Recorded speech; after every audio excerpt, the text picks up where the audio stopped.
Ladies and gentlemen, good morning, good afternoon, good evening, wherever you may be. It's my pleasure to introduce, and I'll ask him to give you his background in a few moments.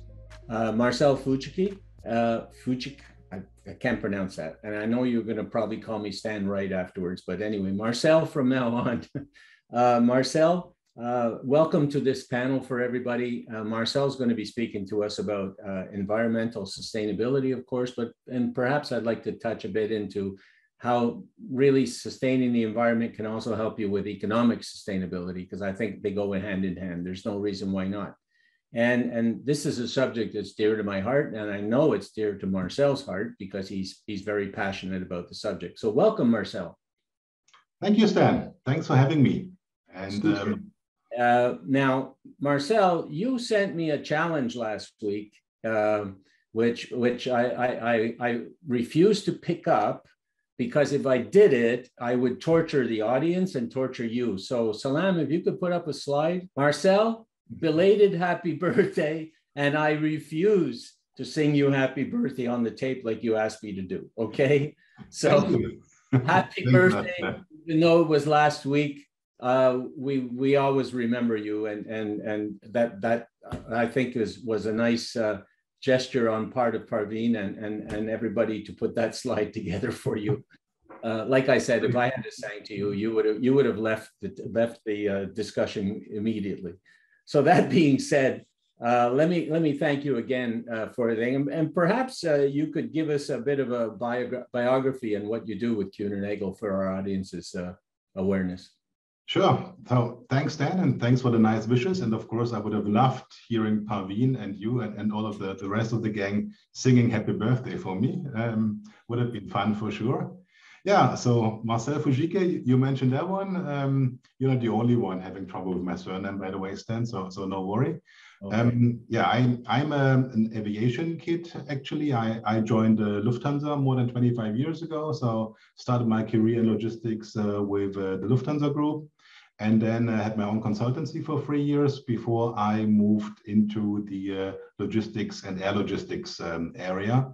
So I'm now almost 18 years with Kuehne Nagel, based in Schindlegi, which is the head office of KN, close to Zurich. And within Kuehne Nagel, I'm responsible for all the products, the services, the development, the innovation, and sustainability we are doing in the business unit Air Logistics. So when it comes to the products, and then I know you're an expert as well there. So we developed in my team all the pharma products that are quite well known. So KN Pharma Chain. On the aerospace side, we developed KN Engine Chain. So all the special products that KN brought to market were developed by my team. We're looking into the innovation and where are we standing when we're looking into 2030, 2050. And this is, of course, important for the sustainability topic as well. That is now, since, let's say, almost 3 years on my plate and in my department as well.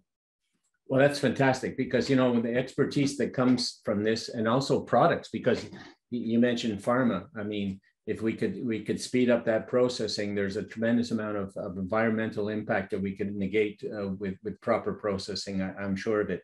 Marcel, we got a lot to go through, and I was very happy to see that you met with my request to put together a bit of a PowerPoint presentation for the info for our audience, because if by agreeing to share your knowledge, I think you're going to do a lot of good. And you know, the ground handlers and the airports, they're looking for anything to meet their targets as well. So if the supply chain, including one of its biggest players like Kuehne Nagel, are a partner in discussions with them, I think we can do a lot of good.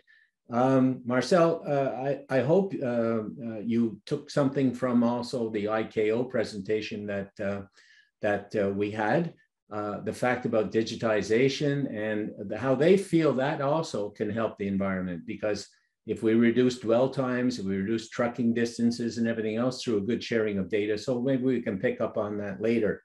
So perhaps you could go into your presentation now and share with the audience what your objectives are as a company, what your observations are of what's going on out there, because you're really close to the actual shipper who must be putting demands on you as well, I could imagine, because they have an environmental consciousness. And so if they're putting the pressure on you and you're the one talking to them, if you could share what they're telling you so that the airports and the airlines and also the ground handlers can react so that you can have happier customers, shall we say, but also a better Earth. Yeah, so with that, I'll turn it over to you, Salam, if you want to take over.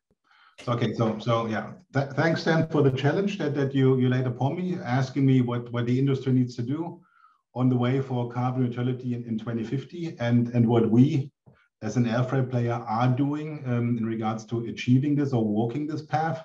So I want to share with you in the next most probably 15 to 20 minutes our ideas, our concept, the activities we did so far, and what we still have in mind doing. And that I think is valid for the entire industry. So it can be copied into other players of the industry, and we can discuss a bit later what exactly it means or what we can derive from this. So overall, and I don't know whether all of the audience is aware of, we set ourselves at KN quite ambitious targets. We announced already mid of 2019 that we will become carbon neutral as of end of 2020 for all our direct emissions and the direct purchasing of energy, heat or steam emissions. So scope 1 and 2 it is. End of 2020 was the target, carbon neutral. And we achieved this, by the way. So we changed, for example, all our energy contracts to one global provider who is providing us with green energy. But as you can see here as well, scope 1 and 2, so the direct emissions are for us more or less peanuts when you compare this to the indirect emissions that we are having with our suppliers that we are using to transport our goods. So this is scope 3. So, and for scope 3, our target is that by the end of 2030, so 20 years earlier than IATA announced, by end of 2030, we want to be carbon neutral scope 3. Having said this, of course, it's a huge challenge ahead of us. How do we want to achieve this? So these are, again, are the goals that are beside the carbon neutrality important for us as well. 100% renewable energy, I said this already. Zero waste to landfill. We want to reduce our water consumption as well. This needs to be driven by innovation technology and, as mentioned, zero carbon emissions. We use the framework for that to make our emissions visible and to really measure the path that we are on. And that is the science-based targets. So we joined the Science-Based Targets Initiative last year. We became a full member just a couple of months ago. And we are now, together with the SBTi, defining our path towards this target of neutral carbon by end of 2030. And we are following the SDGs as well as, I would assume, most of the audience companies here as well. What are we exactly in the business unit of air logistics within Kuehne Nagel doing? We identified 4 areas on our way forward. And I think these 4 areas are quite important and might apply for the entire audience that is joining us here as well. The first area is the area of the visibility and the aim or your target. And I come to this in a second in a bit more detail. So this is all about knowing your footprint and having a transparency of your emissions on a very detailed level. And then based on this, define your target. What do you want to achieve by when and how? Second area, most probably the most important area, is the area of avoidance and reduction of carbon emissions. So here we have a couple of simple things you might think of first. That is, of course, reducing the weight that we are bringing into the air. Digitalization, Stan, you mentioned ICAO and the paper and everything that is behind. So digitalization for us is a key word and a key project we are driving as well. We call it eTouch. So we are in the middle of digitalizing and reviewing all the touch points we have with our customers and with our suppliers. But you can think about the packaging as well, about the way we palletize. And then, of course, when it comes to our partners, we are looking into how can you optimize plane emissions. So that is more on the carrier side. And I have some examples there as well. And of course, on the ground handling side, there are certain possibilities as well, but we come to this a bit later as well. With our customers, we are starting looking or revising routes we are taking for their shipments and carriers used. So as you know, for sure, I mean, aircrafts have different emissions. Normally, the newer an aircraft is, the less emissions you're having. So we are offering our customers reviewing the routes and the carriers and the aircrafts that we are taking there. We offer as well alternative transport modes. This is not only sea freight, because for us, this is a no-brainer. No customer normally is really selecting air freight just for the fun of it, because if he has the sea freight option, he will go for the sea freight. But we have this new in-between mode called sea air or air sea that we established quite successfully and refurbished that product that is now becoming very successful, not only as a cost optimizing tool, but as a carbon emission saving mode as well. We're looking into innovation, new transportation means. So drones might be a buzzword there, as well as airships. So we are closely looking into this and having some pilots there as well. And last not least, and for us, the most important on our way towards 2030 is the use of sustainable aviation fuel, SAF. That is basically what it's all about and the main driver. And I'll show you a bit later why this is the main driver for us. And then, of course, we need still, and I know that a lot of people don't want to hear this any longer or not any longer, offsetting is very important. For us, it's clear that by 2030, we will not avoid all carbon emissions, and we need offsetting. We need to have a better view on the projects that are offered with offsetting, but we need offsetting. And I come to this at the end of my presentation as well. And the fourth area is, of course, the cooperation. I mean, we are praying this since decades, I think, in our industry. And Stan, you know better than me. I mean, cooperation, we need to cooperate. We need to be one community. We need to share. We need to exchange. And that is more crucial than ever for sustainability as well. So we are partner, we joined a couple of initiatives like the Clean Skies for Tomorrow run by the World Economic Forum Web. We are in a couple of working groups as well, sharing and basically distributing our experiences there as well, which is pretty important. So now coming to the first area, visibility and the target. So what are we doing there? And I'm just, well, reiterating again and again, when we talk to customers as well, or to our suppliers, visibility is crucial for us when we start the journey to sustainability. Indirect emissions, so scope 3, and for our suppliers or for our partners, the shippers in general, that is a lot of times supply chain, often represent the company's biggest CO2 impact. And when you really want to understand what is your footprint, you need to start capturing your own emissions, of course, as detailed as possible. And then as well, and that's what we started now 2 years ago, you need to request and push your partners as well to get their emissions. So if we talk about carriers, I'm now approaching all our preferred carriers, telling them, listen, I need on a lane level, per aircraft type you're having on this lane, all the emissions you had over the past months and year, so that we can calculate better the footprint that you cause us on our scope 3. And what we learned so far is that roughly 95% of our scope 3 emissions are coming just from the flight movement. So the flight only is responsible for 95% of our indirect emissions. So whenever it comes to pickup, delivery, the ground handling, the warehousing, it's just the rest 5%. 95% is the flight only. So we want to concentrate now, of course, on this flight and the 95%, because we think that is the most crucial and was probably a bit the easiest as well to reduce, because if we achieve something there, there's an immediate impact into our scope 3 emissions we are seeing. So on the far right corner, you see how we collected on high level all our emissions. And that, of course, is broken down as well into the different areas.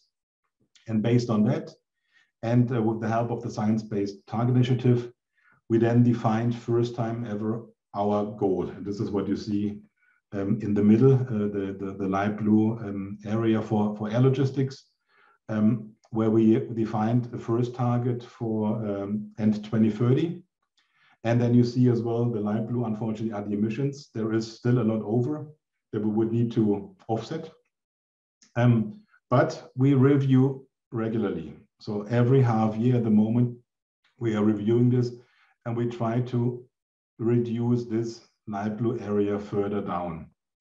And if you define your reductions per year and the final target that you want to achieve, don't forget to consider the reductions that are happening anyhow because of innovation and new technology, like new aircrafts entering the market, burning less or producing less emissions. That's quite important. So that is basically my advice for all of us, the entire industry as well. Make your footprint visible, understand your footprint, and then set yourself a target, what you want to achieve, and then measure and monitor against this target and review regularly. That is the first area that we are looking into.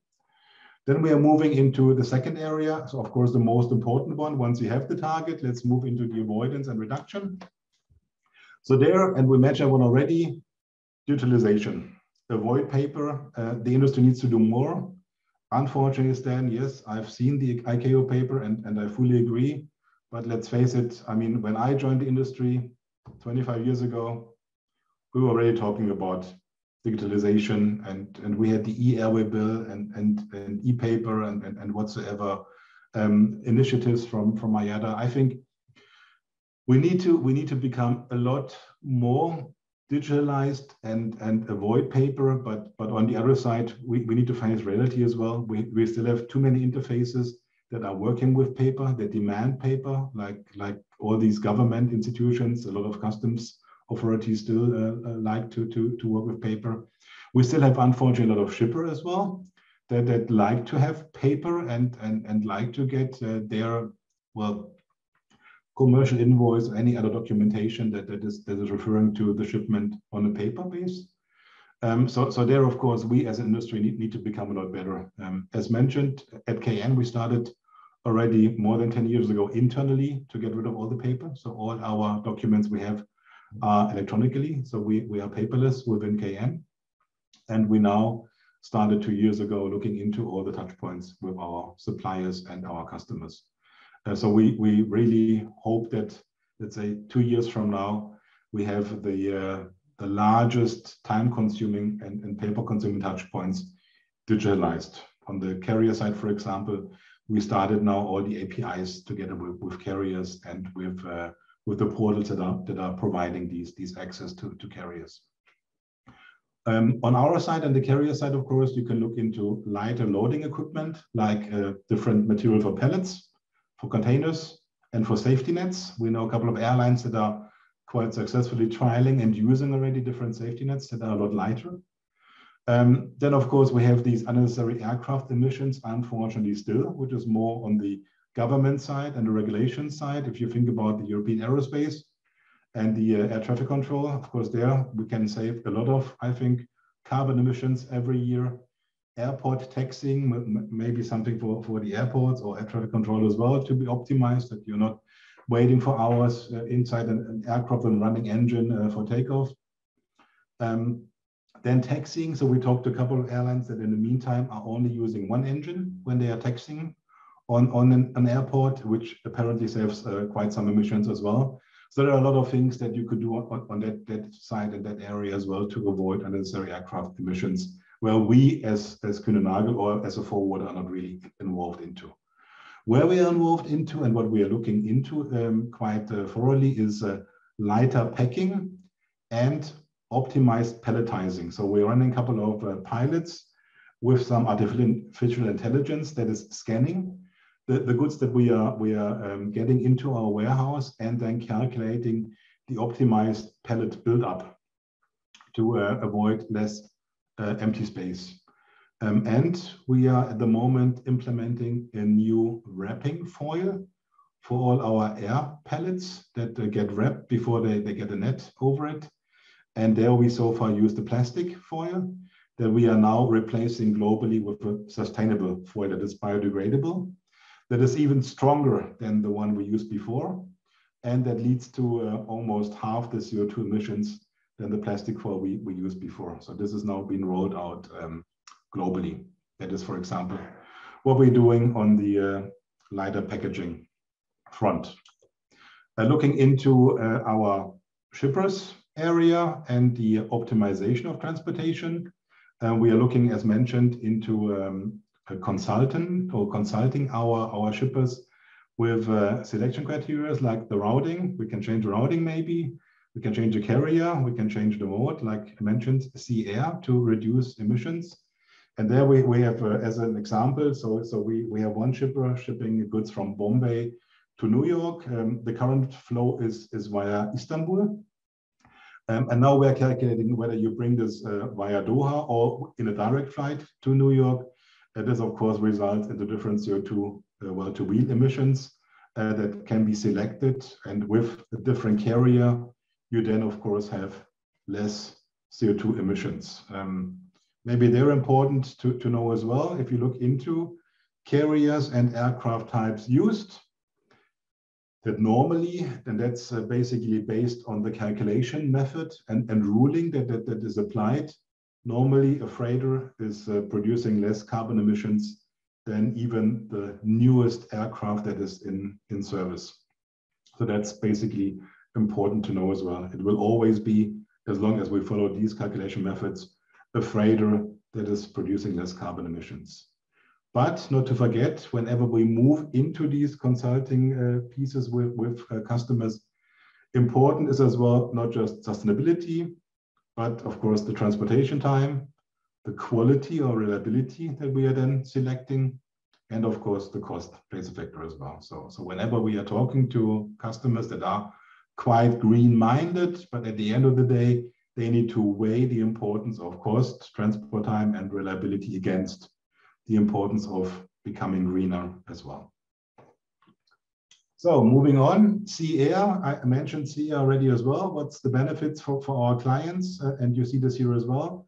Normally a sea air product, and not just our sea air product, but a sea air product in general from all forwarders, is up to 55% faster than sea freight, 60% cheaper than air, and that's important in this context, up to 65% greener than the direct air freight, and normally highly reliable if you pick the premium products from sea freight and the fast transit time in a good port and airport. An example here as well. So we have some real examples and some we looked into. So if we look into the movement from Bangkok to Dubai with the destination Basel, then you see it's taking 16 days, sea air, and a 2.5 tons shipment. The CO2 emission saving compared to pure air freight is 9,500 tons or 49%. And then a Frankfurt to Sydney via Singapore example, it's 36% or 11.5 tons.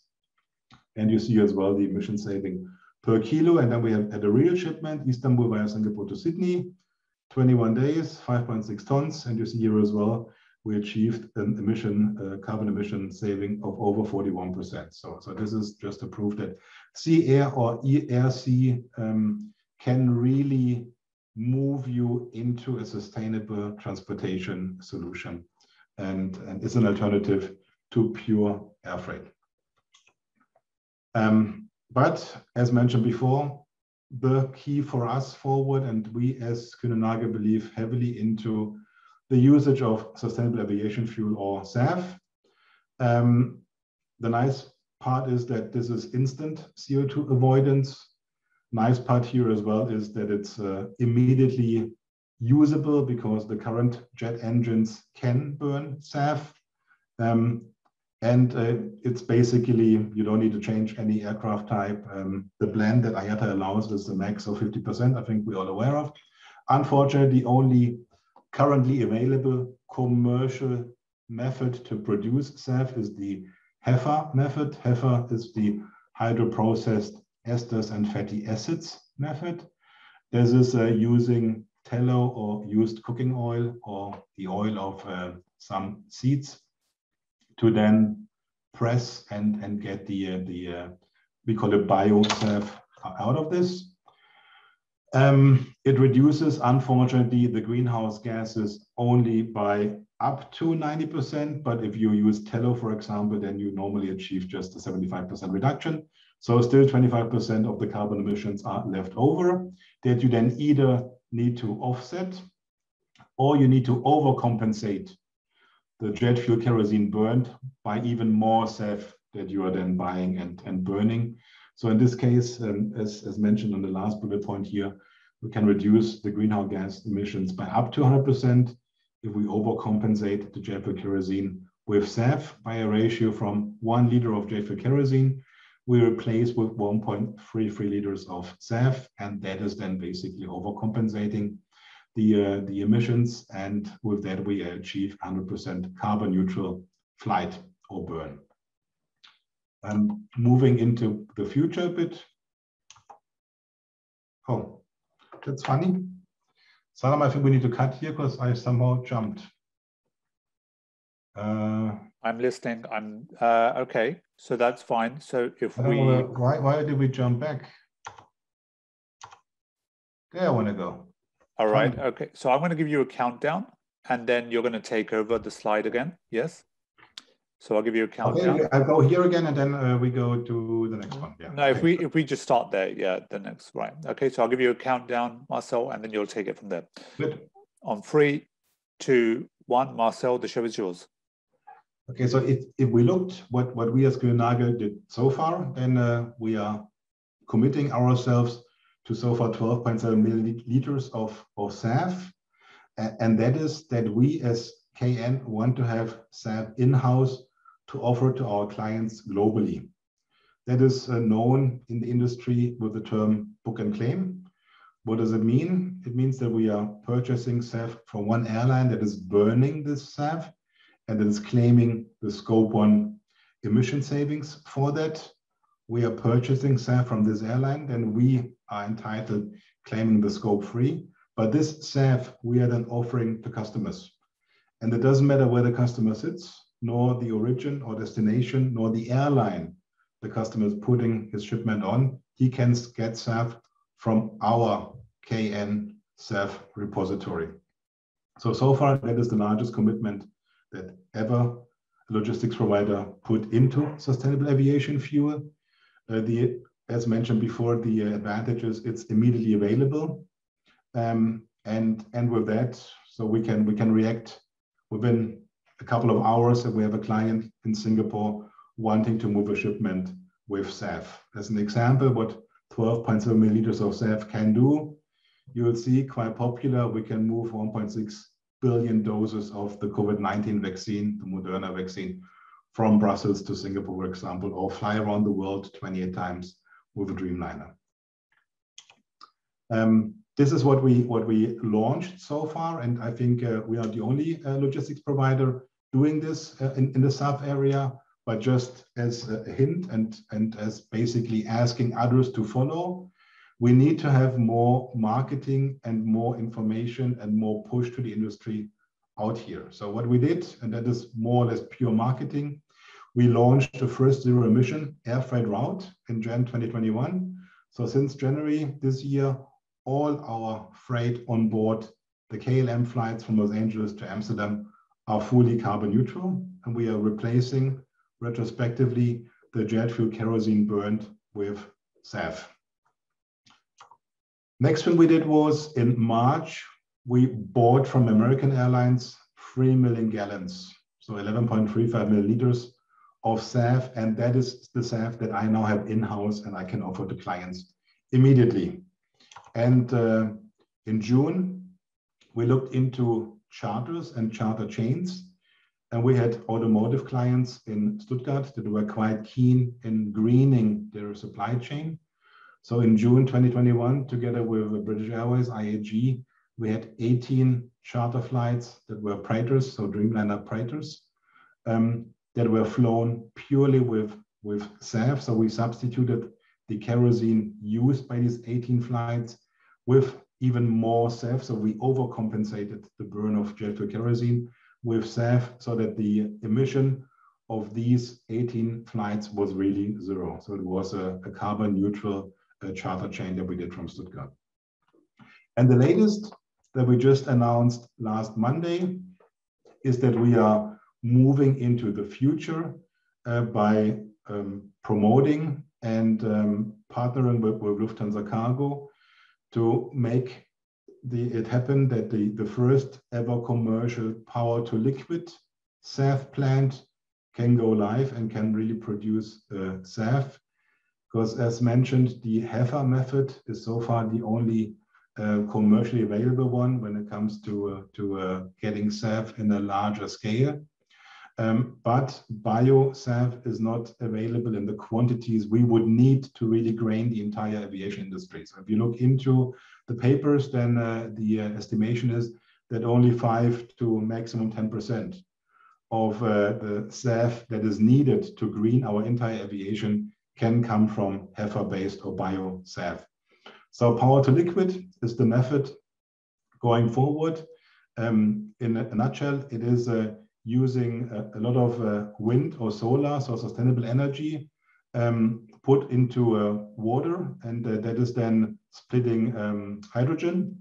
The hydrogen is paired with CO2 that is coming from the atmosphere or from, let's say, plants or an industry that is producing a lot of CO2. And with that hydrogen and CO2, you get carbon monoxide, and that is then converted into crude oil and into SAF. And that SAF, of course, is only emitting as much carbon as it was used to produce. So that is really a net zero carbon game. So it's 100% carbon neutral. And we signed up to be the exclusive partner of Lufthansa Cargo for the next 5 years to support this first ever commercial power-to-liquid plant in Germany. It's in the north of Germany.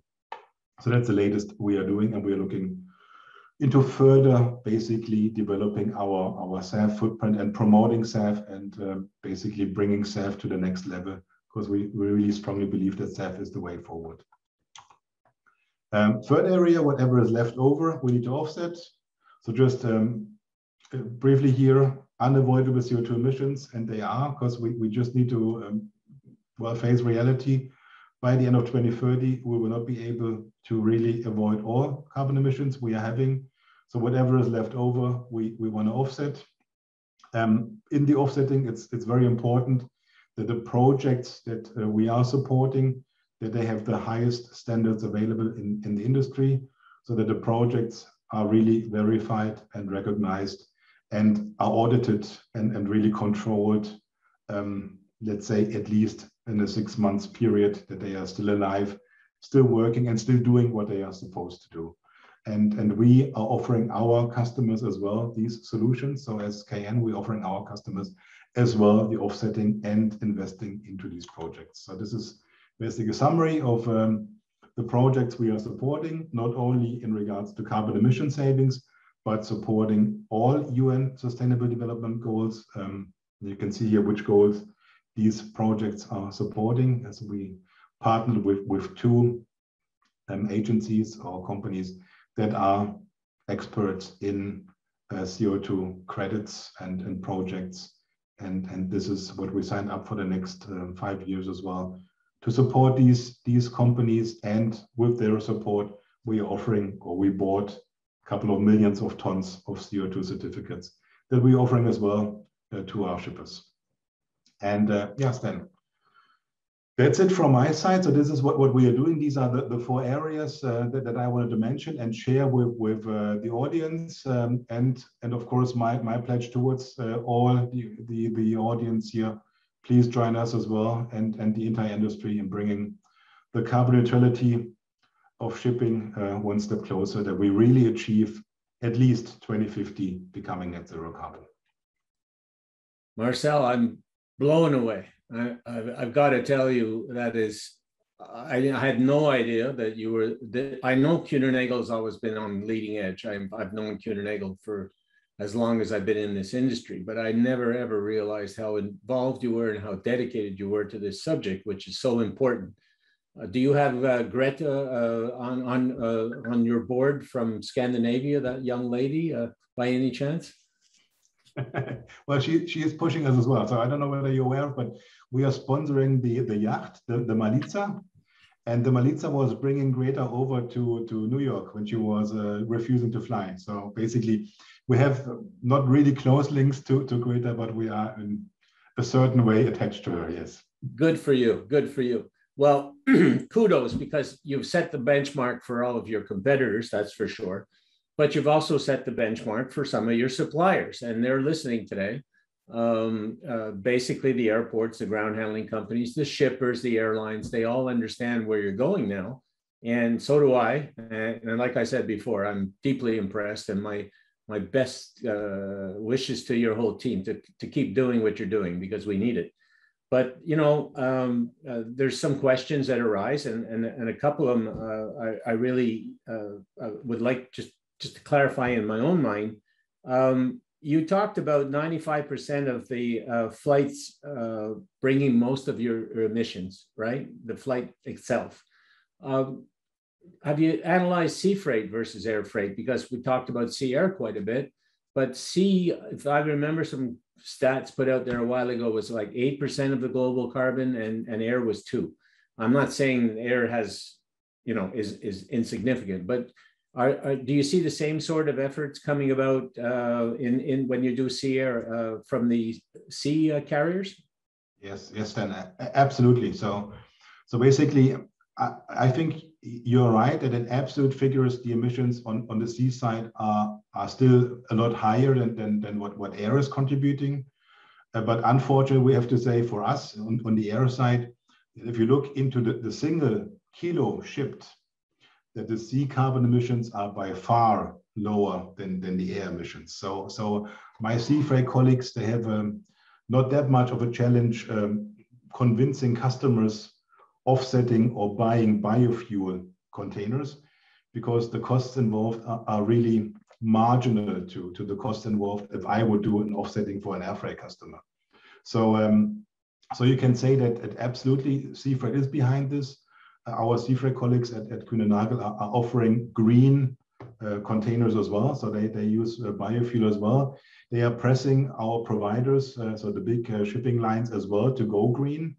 And they have some success, I think, there as well. And you see now, you heard the announcement of Maersk as well, who now ordered basically the first green ships, even without the powering source being available in a sufficient quantity. So that is interesting, of course, as well, what will happen there. But yes, so sea freight is fully aligned and full steam ahead as well. Okay, well, the reason I asked that question is because maybe for the clarity of our audience is you mentioned that a freighter is the most eco-friendly, but is that based on a per kilo transported matrix, meaning 118 tons versus, because 350 and 787 would come to mind with the most efficient engines being the most effective, correct?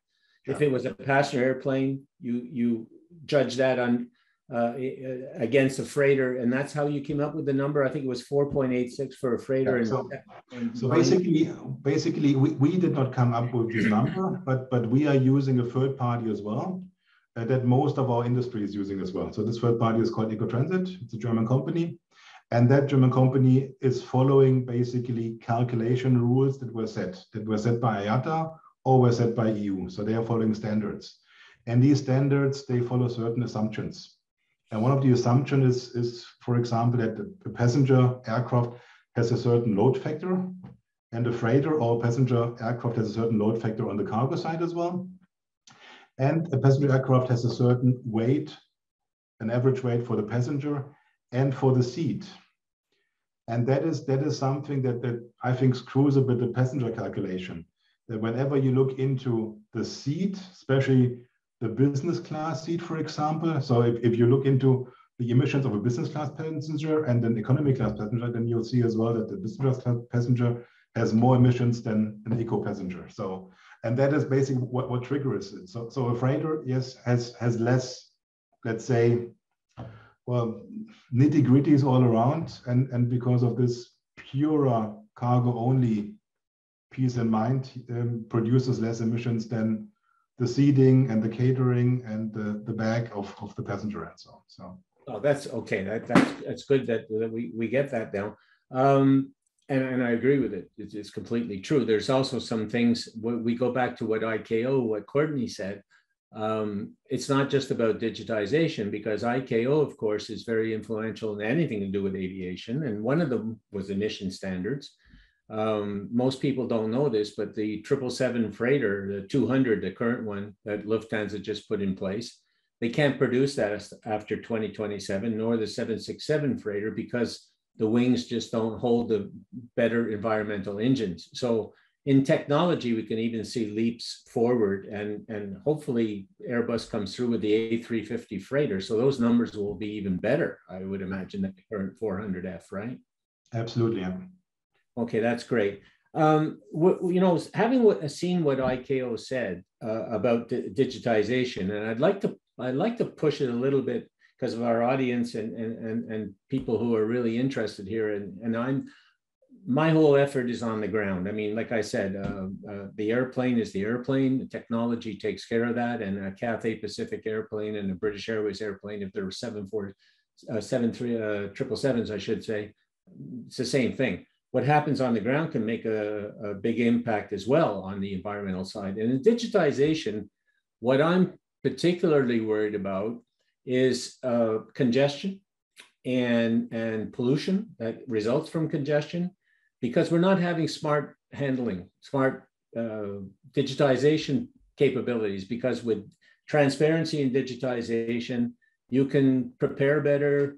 You can reduce trucks sitting in the wintertime with their engines running, polluting with diesel fuel to keep warm, or in the summer to keep cool, et cetera, or queues on the road. All these things can be eliminated with digitization. That's just one example. I can think of hundreds more.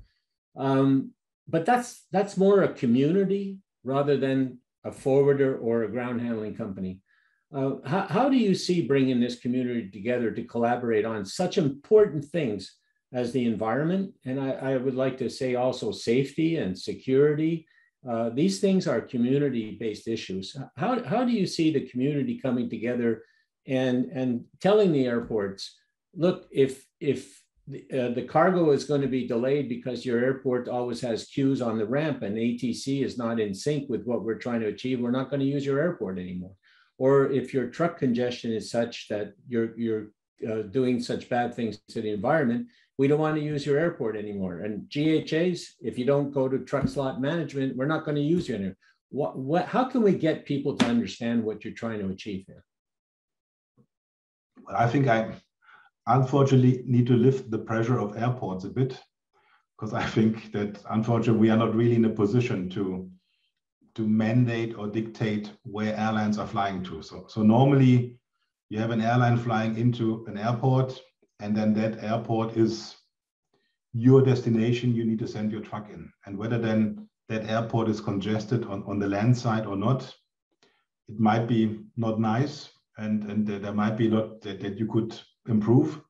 But at the end, you have the aircraft on the other side that give you the uplift. So that is basically, I think, triggering the demand. So airlines, or the demand of, or the supply of uplift is then telling you where you need to look into and where you need to drive into. And of course, with COVID, that now even became worse, because as you know, we only had freighters flying for a lot of time. So the large airports that normally enjoyed the freighter moves were the large winners, I think, during COVID times, but on the other side, the bottlenecks as well.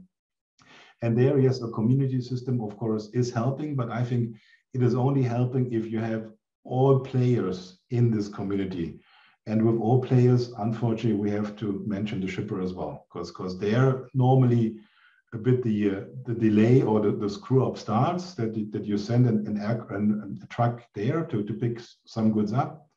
And then you know how it goes. I mean, the goods are not ready right now. You get 20 pieces more than what you thought. And then there is a traffic jam, and these are all these things, these unforeseen things that unfortunately happen, that the community system as such then still doesn't know. And then you end up with this situation on airports that, okay, on a Friday evening, you have 2,500 trucks queuing, waiting, and it's chaos. So I think, yes, a community system is nice, but you need to have all parties in. Otherwise, the value of the community system is then limited as well. And then it all comes to again, the question, who is sharing what data and what data you really need? How accurate are these data, and who wants to play the game? Well, the only point I would like to make on that is certainly the airlines will listen to Kuehne Nagel if Kuehne Nagel says they want a cargo to go a certain way. I mean, with an environmental footprint, I'm talking about. Whether you go, let's say, to via Turkey or via Qatar, as you mentioned in your example about Sea Air, has an influence if Qatar is going to one airport which you would consider environmentally, in tune, whereas Turkish did, which I doubt would be the case. But you know what I'm getting at is certainly if you're trying to achieve these targets, the airlines must be listening. Yeah, but some of them, I mean, some things that are parameters that you cannot change, like flight rights. So I mean, even if I would love to fly out of, let's say, Luxembourg, I mean, might be that the airlines that would love to move into Luxembourg, I mean, you have slots, you have flight rights, so it's not as easy, and especially nowadays. I mean, you know the situation. I mean, you need to be happy if you find uplift at all. So, and if this is now out of Frankfurt or Luxembourg or Liège, you don't care. I mean, you're just happy that you have something. So, well, maybe this is something for ICAO then to include. We've always talked about it is sort of an open skies environment for air cargo. I don't think we'll ever come to that because. But you're right. That would of course help a lot. Yes. Yeah, and it would also help with the environment, which is something I don't think anybody has ever put on the table in front of ICAO and say that, look, liberalization for air cargo would allow a better environment. I don't think anyone's used that argument yet. Maybe it's something we should bring forward. It's a good point. What are your clients though telling you? I mean, they have targets of their own. They must be very appreciative of what you're doing. I remember quite a few years ago, there wasn't an RFP that went out from a manufacturer didn't have ISO 9001 in it or something. Are you now seeing that being put into RFPs when you go after a particular company for its traffic? Environmental issues, I mean? I would say, I mean, you still so far see the normal questions when it comes to environment. So whatever was asked 5 years ago, it's still asked now. We start to see the first customers asking more specifically, what can you do to really reduce our carbon footprint, or to already ask specifically about sustainable aviation fuel. But these are only really rare cases. What we see now more and more is that customers outside of an RFQ are approaching us. So I would say, but 2 years ago, maybe we had one customer per half year requesting certain environmental thing. I would say today we have at least 10, 20 customers each day coming around the corner and asking. But what we realize there is that the skill level when it comes to specifically sustainable aviation fuel is quite low. So we are doing at the moment still a lot of consulting and knowledge transfer. And whenever we discuss then as well pricing, because let's face it, SAF is a lot more expensive than the normal way of flying. Then, well, the interest is all of a sudden with a lot of our customers gone. So I would say still out of 20 requests, maybe you only have at the end maybe 4 or 5 that are really looking a bit deeper into having maybe some test lanes or trial periods, and maybe only one at the moment that is really going all the way with you and really saying, okay, let's do it. It's changing, so we see more and more now tests and trials coming. So hopefully by the end of the year, we really have a certain steady movement. And with that, I would say that we could then increase our SAF footprint again as well. Well, maybe that leads me to a statement rather than a question. If that's the case, maybe our messaging as an industry should be, we want to be carbon neutral by 2030 or 2050 in the case of IATA, but we can't get there unless you do this and do your part. Is the messaging wrong? Because just putting up, when I arrive here, I'm in Montreal, when I arrive at the airport, I see a whole wall full of banners from IATA saying they're going to be carbon neutral by 2050. But what good is that if people who support everything are not doing it, if you know what I mean? Maybe the messaging should change. Do you think that the messaging from... So I think we need to be realistic that there is not sufficient SAF quantity available at the moment to really fuel all aircrafts around and to become carbon neutral by the end of 2030.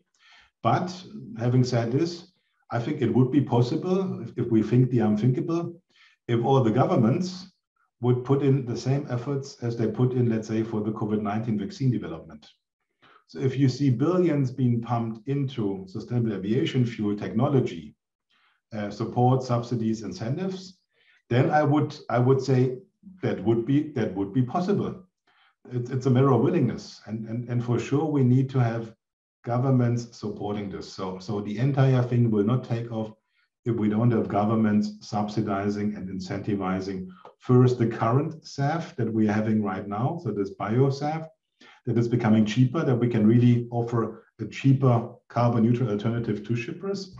And on the other hand, governments need to somehow support new technologies, so the synthetic SAF production, power-to-liquid, that sooner than later, factories are really joining the market and are catering the market with synthetic SAF, that then basically is the SAF of the future. And the sooner we have this supply and the demand is there because SAF is affordable, then yes, we can talk about a different, more aggressive target.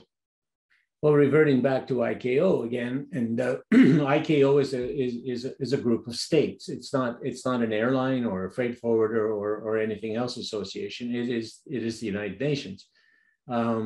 Lobbying for the oil and gas industry is very strong. So I can imagine that SAF is going to have to battle that as well. But the states certainly have the power if they want to, other than the absolutely oil-dependent environments, right? The states certainly have a word to say here. So maybe we should take this as a task, another additional task on top of digitization, as something that they should get a little bit more involved in. Marcel, I think this is just a pet peeve of mine. I'm going to throw this one at you because, again, going back to the airports, because I keep talking about two things. I think if you meet standards for in the environment, you can also save money if you do it right. And I go back to digitization, and it doesn't necessarily have to be a cargo community system here. It's just the digitization in total.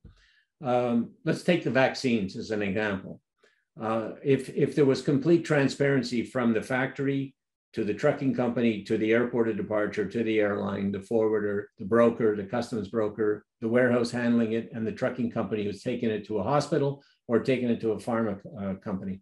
If there was transparency throughout that, where everybody knew through the whole chain exactly what was going on. The airplane's 2 hours late, it had a flat tire. So the staff are retained at the airport of arrival because they know that. If the customs know in advance it's coming and they know who its shipper is and he's a known shipper, that it's cleared, wheels up, et cetera, et cetera. The vaccines that arrive in an airport could be on a truck on its way in no more than 60 to 90 minutes maximum. Why are we, as an industry, pushing airports and handling companies to build all these pharma expensive coolers, which the thing I read last week about in the cool chain, how much energy they use and how much pollution they generate. And at the same time, we're talking about biofuels, we're telling warehouses to put in all these polluting machinery where we could solve the problem with modern packaging, which exists. I'm sure in your research, the packaging is first and foremost what you're looking at. If you're looking at pallets, you're also looking at the containers that would go on a pallet to keep temperature preservation. Why are we doing this? What are we doing wrong here in the communication? We not necessarily do anything wrong. I think, And I mean, Stan, you're a pharma expert as well. I think within pharma, it's all about risk mitigation. And of course, it is mitigating the risk. So that would be my first answer. So there are various answers, but the first answer is, of course, what if? No? So what if anything goes wrong? Then you need to have a certain storage at the airport that is safe, where you can then move the cargo in. So that is just risk mitigation. That's why we need this. But I agree with you. Why does every ground handling agent needs to have his own? That's a different story. Maybe you can share, but then it's a competitive advantage maybe. Yeah? So the unique selling proposition is gone. That is a different story. I think second reason is that if you look into the vaccines, we talked about vaccines, then we still have Moderna at -20. We had for a long time the BioNTech Pfizer at -70. These are, of course, temperatures where you need to keep the cargo at, where you either need to have an active container, or you have passive packaging that is really very, very solid, and there is a lot of dry ice, for example. So you need to really make sure that it's handled correctly. And I don't know whether the green balance of an active container with all the weight involved is better than all the passive packaging that was used for most of the vaccines. But then, of course, if these vaccines arrive at a certain airport and they go into transit, for example, then of course they need to have an appropriate storage at the airport as well. And then you still have, I think, the regulatory bodies, physical inspection. You have quarantine, damaged cargo that someone then needs to sit there as well to wait to get inspected. So I think these are all reasons why at the moment we still need to have these facilities at airports. But I'm with you. I mean, does every single ground handling agent need to have his own one? That's a different story. And no. A recent visit to one of the major airports, actually, I saw all the envirotainers on dollies parked beside the wall, plugged into the wall, which seems to me a much more environmentally sensible way of transporting anything which requires cool chain. And you could even go actively having that in the storage system. So anyway, that's just a pet peeve. Yeah, but it depends on the weight. You know, I mean, the envirotainer itself weighs, I don't know, 400 kilos? 350 kilos? Easy. I'm all for the technology and the packaging, meaning the shipper's packaging packed right at source and delivered at consignee. Because plan B, let's face it, if there's 12 trucks lined up to pick up a whole freighter's worth of pharmaceuticals, they have refrigeration on those trucks. So plan B, you put them in the trucks immediately while something that's a hiccup goes wrong. So anyway, that's just something in cost mitigation. Also, it's obviously an expensive solution, and I think that the environmental impact of not having to keep that going, all that electricity that's just required 24/7 to keep it cool, it's just amazing. Marcel, to sort of wrap up, is there any other advice you could give from your viewpoint? Because I'm going to ask you 3 questions at the end of this panel, but before we get there, is there anything that you could give as planning advice to your suppliers, being the airports, the ground handling company, and the airlines, of what they could do better to help you meet the targets you want? Is there anything that's sort of a low-hanging fruit that we could implement before we can change the world? I don't know whether there's a low-hanging fruit, but as I said, the first area, visibility and the target, I think would help us already. So if all the companies that are in the audience right now, if they basically look into what is my emission and what are my suppliers' emissions and what is my target for 2030, 2040, 2050, that I think would already help us in driving into the right direction and in reducing emissions significantly. So most probably that's the low-hanging fruit, so to say. Because if you look into your highest emitting things that you have and start working on them, I mean, it's quite easy to really bring emissions down to at least a certain level. And the good thing about that is if they share them with you, we could for common good, we could share some best practices around the world, that we might learn something in Bangkok that we could share with people in New York, right? Absolutely, Stan. Okay, well then I've got one last task for you. and you tasked me with singing you happy birthday and I refused to do it. You could refuse to do this, but I would really like you to do it. If you had a blank slate, okay, you are no longer working for Kuehne Nagel and whatever, but you could change 3 things. What would they be? So, and the reason I'm asking you this is because we're hoping like heck we can get next year into a live conference rather than digital, even though this is very effective, but we'd like to meet in Rome because there are networking is great when you can talk to each other in a more informal setting. Right. But what 3 things could we put up on a bulletin board and said, Marcel said this last year, and did we get there or didn't we? And if we didn't, why not? And if we did, let's share it. So you're fishing for the topics for next year. That's good. It's fair. So I think I'm just responding to that with, I think that the 3 most crucial things that we are facing at the moment at Kuehne Nagel, and I think the industry is facing as well.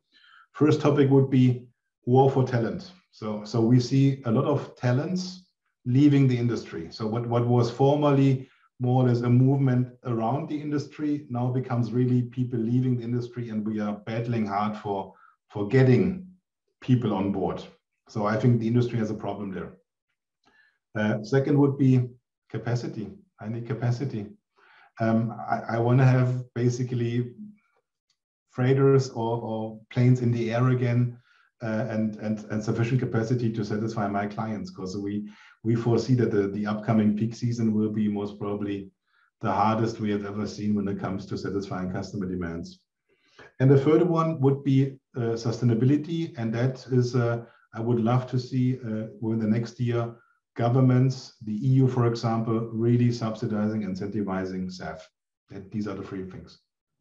Well, that's great. And we're going to task our audience with thinking about those things, because maybe we can get a couple of them in. And I think things like sustainability is something that's on everyone's mind today. I mean, with forest fires and droughts and just migration of people due to all this environmental issues and wildfires. The only thing missing, I think, is a plague of locusts, and then we would met all of the ones that were in the Bible. So anyway, okay, Marcel, really, really thank you. Again, my congratulations to you and your company for what you are doing. I think if more people knew about it, they would really applaud you as much as I am. So congratulations again. Thank you for taking time out of your busy day to talk to us. And on behalf of the audience, I think we're going to take a lot of lessons from what you've shown here and maybe set some targets for themselves. And I'll certainly bring it up in our work with the airports and the GHAs. I'm going to take some lessons from your slides and start putting it in there as not necessarily nice to have. It's things you have to have. So right. I'll do my part as well. Maybe that'll be my task for next year in Rome. Great. Thank you once again. Thanks, Thanks for your time. Huh? Thank you.